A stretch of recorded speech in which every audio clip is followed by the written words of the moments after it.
이진숙 방통위원장이 지난달에 서울 영등포 경찰서에 제출한 고소장 내용 일부 보시겠습니다. 최민희 위원장이 관종이라느니 하수인이라느니 극우 여전사라느니 그리고 방금 들으신 뇌 구조가 이상하다느니 이런 표현을 써가지고 모욕을 당했다, 내 명예와 인격권이 침해됐다 라면서 고소장을 썼어요. 연중 의원님, 앞서 들으셨습니다만 최민희 위원장이 오늘 해명을 길게 했습니다. 네. 어떻게 보셨습니까? 요즘 우리나라 K-팝이 세계적으로 인기지 않습니까? 캐대언이라는 게 굉장히 인기인데 그 인기 요인 중에 하나가 그 가사를 보면요, 굉장히 참 의미 있는 가사들이 많습니다. 용기를 불어넣고 희망을 주고 이런 가사들로 우리 K-팝들이 있기 때문에 외국에 있는 부모들이 사실 자녀들한테도 K-팝을 굉장히 좀 권장한다고 그래요. 사실 미국 같은 이렇게 노래 보면 욕설도 많이 있지 않겠습니까?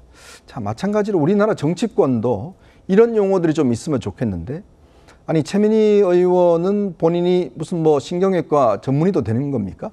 진단을 해봤나요? 뇌구조에 이상이 생긴다는 게 굉장히 사람에게 인격적뿐만 아니라 인간적인 모욕을 주는 거 아니겠습니까?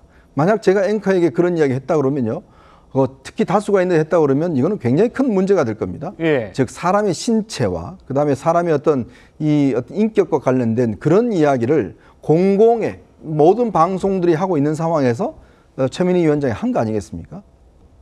본인은 전혀 아마 이진숙 위원장의 뇌구조를 보지도 못했을 겁니다. 왜냐하면 두개골을 열어야 돼 보니까요. 자, 그런데 상대방에 대해서 비판할 수는 있습니다. 예를 들어서 그런 의견에 대해서 내가 찬성하지 않는다 비판할 수 있지만, 그러나 그거를 신체의 어떤 문제와 연결시켜서 이야기한다는 게 대한민국의 국회 상임위원장의 품격인가요? 근데 문제는 자기가 뭘 잘못했는지 아직까지도 몰라요. 그게 저는 더 문제라고 봅니다. 저렇게 이야기를 했으면 즉각 사과를 한다든지, 네, 오늘 저 자리에서도 사과를 했을 텐데 자기가 그런 말을 한 것 자체가 잘못된 건지 모릅니다. 그런데 본인은 아마 그런 욕을 당했으면은 즉각 고소했을 거예요. 자, 자기는 괜찮고 상대방에 대해 자기가 하는 거는 정당하다.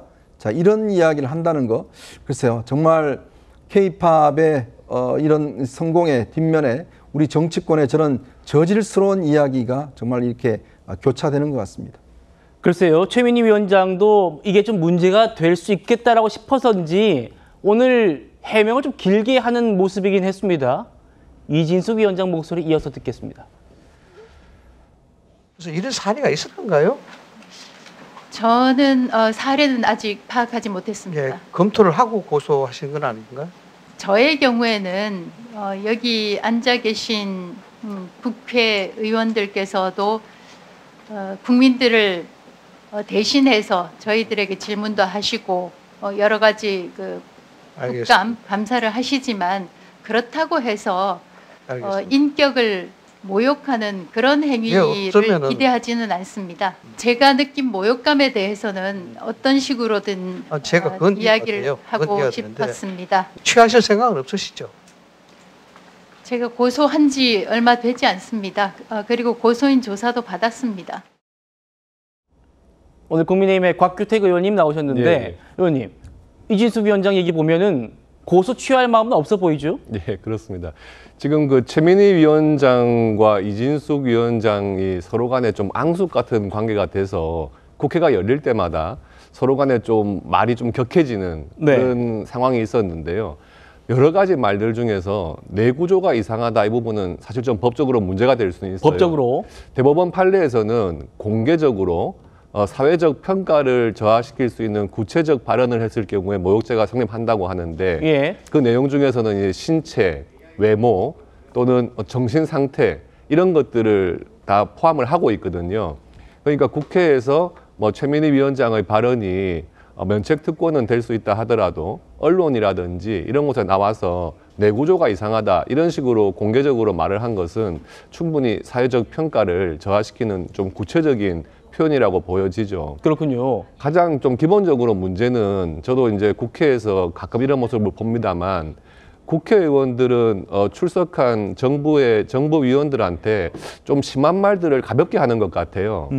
그분들도 당연히 정부를 대표해서 국회에 출석한 것인데, 국회의원은 마치 좀 특권이라도 있는 것처럼 그런 좀 심한 말들을 가볍게 하는 경향이 있고요. 만약에 입장을 바꿔서 저 말을 이진숙 위원장이 최민희 위원장한테 했다 그러면 아마 난리가 났을 겁니다.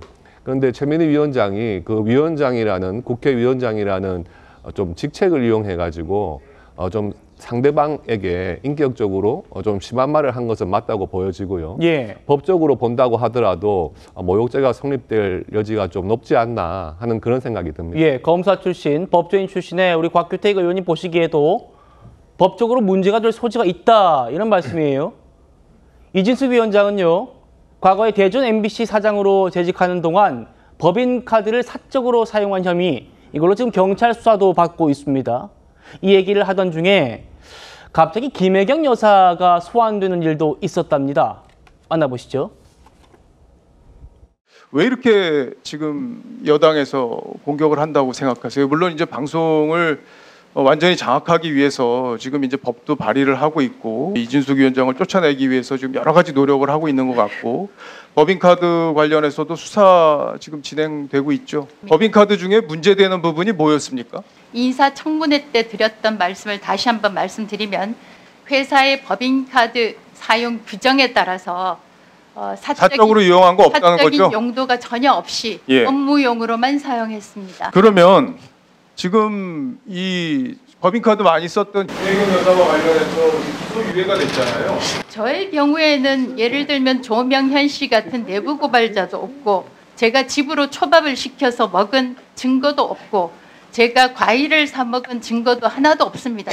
저는 오직 업무 용도로만 사용했음을 다시 한번 강조해서 말씀드립니다. 김혜경 여사 카드 사용에 대해서 방송통신위원장이 허위 조작 정보를 지금 유포하고 있다는 점 말씀드리고요. 기소유예 아니고 기소가 됐고 재판에 넘겨졌습니다. 7만 8천 원입니다. 거짓에 근거한 끼어들지 마시고요. 예의를 갖추시고 끼어들지 마세요. 박정훈 의원님. 끼어들지 마시라고요.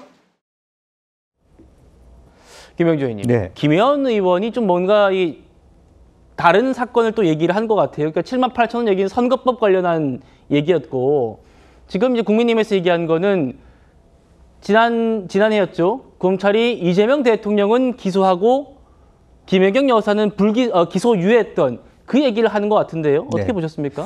그렇습니다. 그런데 이제 뭐 민주당 입장에서는 굳이 자기 법인카드와 관련된 소명만 하면 될 것을 거기에다 굳이 말하자면 김혜경 여사의 뭐 그 사실이든 아니든 간에 혐의와 연관된 상상하게 되는 그런 얘기를 유출시켜서 자기 발언하는 것에 대해서 사실 미운 틀이 박힐 만하다 이제 그렇게 생각이 들고 다만 그럼에도 불구하고 최민희 위원이 한 얘기가 정당하다거나 적절하다는 얘기는 절대 아닙니다. 네. 이제 그런 측면에서 서로 엑스컬레이터가 되고 있는 것 같아요. 뭐 가방 위원장도 그렇고 김현 의원도 그렇고 뭐 자기네들끼리 예의를 뭐 갖춘다고 하지만 실제적으로 보면 우리가 아까 곽 의원 말씀하셨습니다마는 피청구인이나 또 그런 어떤 그 청문회에 나온 분들이나 국정감사에 나온 분들에 대해서 굉장히 마치 죄인 다루듯이 그렇게 의원들이 질의하지 않습니까? 예. 이제 그런 면에서 지난번 청문회도 사실은 뭐 외국의 사례의 경우에는 사실관계 확인으로 아주 쉽게 끝날 수도 있는 부분들을 굳이 내구조 얘기까지 해가면서 청문회 했다는 것은 조금 뭐 최민희 의원도 흥결이 있다 그렇게 보여지고 다만 예. 우리가 고소라고 하는 것은 피해자 보호를 요건으로 하는 법률 관계 아니겠습니까?